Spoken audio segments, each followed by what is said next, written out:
Good morning. మరి ఒక వాక్యంతో మీ ముందుకు రావడానికి ప్రభు ఇచ్చిన కృపకై దేవునికి స్తోత్రాలండి. 1 యోహాను 3వ అధ్యాయము 4వ వచనాన్ని మనం ఒకసారి చదువుకుందాము. 1 యోహాను పత్రిక 3వ అధ్యాయం 4వ వచనం. పాపము చేయి ప్రతివాడు ఆజ్ఞను అతిక్రమించును, ఆజ్ఞాతిక్రమమే పాపము. హల్లెలూయా. మరి ఇక్కడ దేవుని వాక్యం సెలవిస్తుంది, పాపము చేయు ప్రతివాడు ఆజ్ఞను అతిక్రమించును. రెండవదిగా ఆజ్ఞాతిక్రమమే పాపము. ఆజ్ఞను అతిక్రమించటం అంటే, ఆజ్ఞ అంటే దేవుడు మనకి కొన్ని ఆజ్ఞలు ఇచ్చాడండి బైబిల్లో. ఒకటి దేవుడిని ప్రేమించాలి, రెండవది నిన్ను వాళ్ళని పొరుగు వారిని ప్రేమించాలి. సో ఒకటి నన్ను ప్రేమిస్తే వాడు నా ఆజ్ఞను గైకొంటాడని దేవుడు సెలవిస్తూ ఉన్నాడు. నిజమే దైవజన్మ. మనం ఎవరినైనా ప్రేమిస్తే వాళ్ళ మాట చాలా తొందరగా వింటాం. అవునా కాదా? అవునంతే కదా. మరి అలా అయితే మరి ఇక్కడ దేవుడు అంటున్నాడు కదా, మనం ఆజ్ఞను అతిక్రమిస్తే పాపం అంటున్నాడు. మరి మాట వినకపోతే ప్రేమించట్లేదని కాదు, కానీ దేవుడు చెప్తుంది ఏంటంటే అది పాపం. మాట వినకపోవడం అనేది ఒక పాపం అని దేవుడు చెప్తూ ఉన్నాడు. మరి మనం బైబిల్లో చూస్తే ఏదేని తోటలో ఆదాము అవ్వల్ని దేవుడు చక్కగా ఒక అందమైన గార్డెన్ చేసి, ఒక తోటలాగా చేసి దానిలో అన్ని రకాల పండ్లు మరి ఫ్రూట్స్ అన్ని పెట్టి, మరి దేవుడు అన్నాడు కదా, ఈ తోట చెట్లలో ఫలాలు అన్నీ మీరు తినచ్చు, ఏది తినకుండా మీకు అభ్యంతరం ఏమీ లేదు, కానీ ఒక్క చెట్టుని చూపించి ఈ ఒక్క చెట్టు ఫలాలు మీరు తినకండి, మిగతావన్నీ తినండి అని చెప్పాడు దేవుడు. అంటే దేవుడికి ఒక టైం ఉంది దాన్ని తినిపించడానికి. అందుకే దేవుడు తను ఒక్కదాన్ని ఆపి మిగతావన్నీ తినమన్నాడు. అయితే మరి సర్పము కుయుక్తి చేత అవ్వని ఏం చేసిందంటే మోసం చేసింది. ఏమంటే దేవుడు తినొద్దన్నాడని ఏదైనా అది నువ్వు తింటే నువ్వు దేవతలాగా అయిపోతావు, అందుకే దేవుడు నిన్ను తినొద్దన్నాడు అనగానే ఏం కోరిక వచ్చిందండి? ఘనత రావాలి, నేను దేవతలాగా అయిపోవాలి. ఆల్రెడీ ఆమె ఉన్నదే దేవుడి పోలికలో, దేవుడి స్వరూపంలో. కానీ అవ్వ చాలాసార్లు మనం కూడా స్త్రీలంగా అలాగే మోసపోతూ ఉంటాం. నిజంగా మనకున్న స్థితిని మనం మర్చిపోయి వాళ్ళు వీళ్ళు చెప్పే విని మన జీవితాలు పాడు చేసుకుంటూ ఉంటామండి. మరి సర్పము కూడా అలాగే ఇక్కడ హవ్వని మోసం చేసింది. ఇది నిజమా? దేవుడు తినొద్దన్నాడా? ఈ తోట పండ్లలో దేన్నైనా తినొద్దన్నాడా? మరి చావనే చావరు మీరు. దేవుడు అంటాడు మీరు ఆ పండు తింటే చస్తారంటాడు. కానీ సర్పం ఏం చెప్తుందండి? మీరు తింటే చావనే చావరని చెప్తారు. కాబట్టి మరి దేవుడి మాట నమ్మిందా, సర్పం మాట నమ్మిందండి అవ్వమ్మ? దేవుడి మాటని నమ్మలేదు, సర్పం మాటనే నమ్మి ఆ తినొద్దన్న పండు చక్కగా తీసుకుని తినేసింది.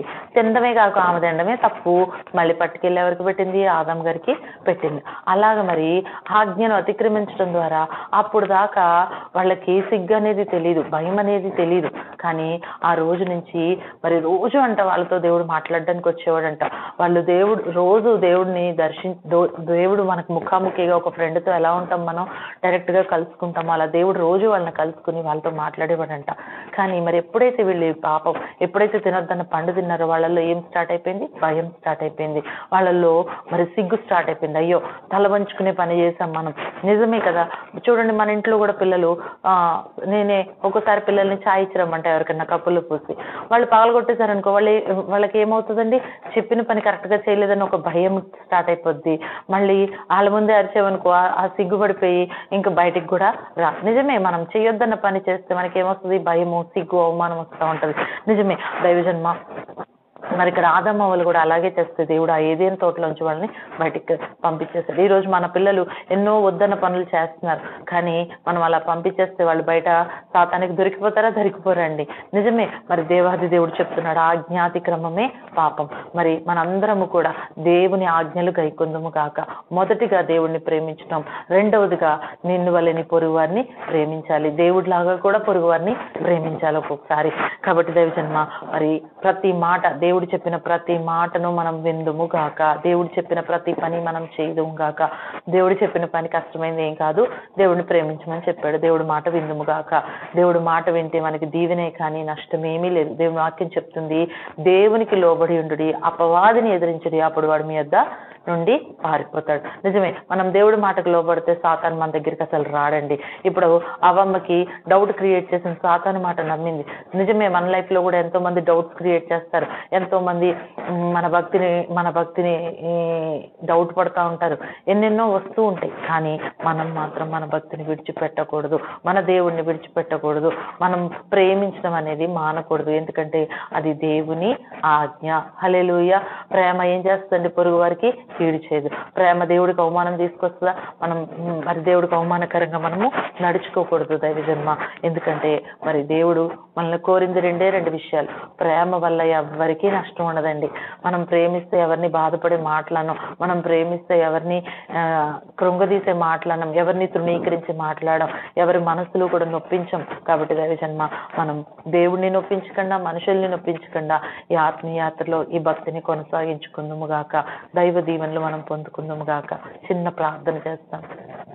స్తోత్రం తండ్రి, మహాగణుడు మహోన్నతుడు తండ్రి. ఇదిగోనైనా మరి ఈరోజు ఆజ్ఞాతిక్రమమే పాపమని మీరు సెలవిచ్చి ఉన్నారు ప్రభా. మరి ప్రతిదానికి అయ్యా అది తండ్రి అయిన దేవునికి మేము మాట వినడానికి, అయ్యా మా తల్లిదండ్రులు మేము ప్రేమించేవారేమైతే తల్లిదండ్రుల మాట వినాలంటున్నాం.